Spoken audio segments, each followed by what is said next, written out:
بسم الله الرحمن الرحيم. ألف لام ميم.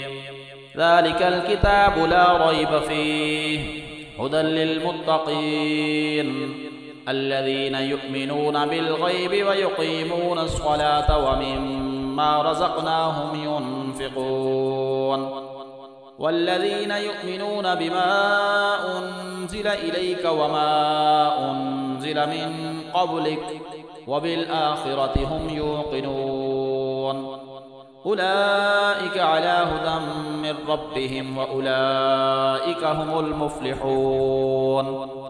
إن الذين كفروا سواء عليهم أأنذرتهم أم لم تنذرهم لا يؤمنون ختم الله على قلوبهم وعلى سمعهم وعلى أبصارهم غشاوة ولهم عذاب عظيم.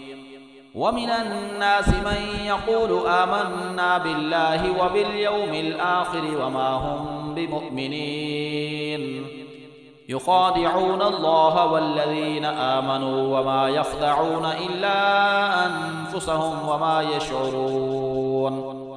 في قلوبهم مرض فزادهم الله مرضا ولهم عذاب أليم بما كانوا يكذبون.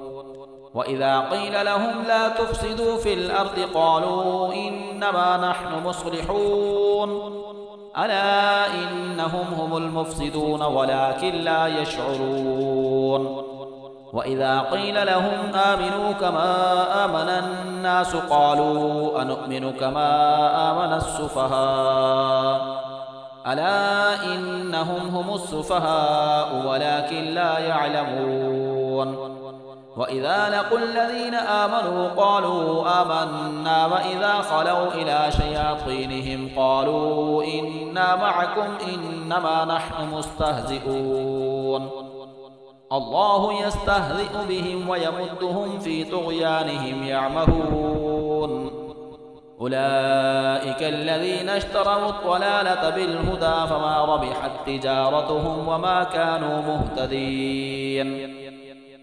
مثلهم كمثل الذي استوقد نارا فلما أضاءت ما حوله ذهب الله بنورهم وتركهم في ظلمات لا يبصرون صم بكم عمي فهم لا يرجعون.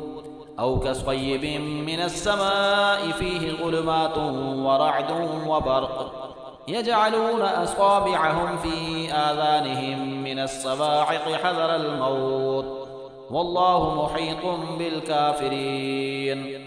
يكاد البرق يخطف أبصارهم كلما أضاء لهم مشوا فيه فإذا أظلم عليهم قاموا ولو شاء الله لذهب بسمعهم وأبصارهم إن الله على كل شيء قدير. صدق الله العظيم.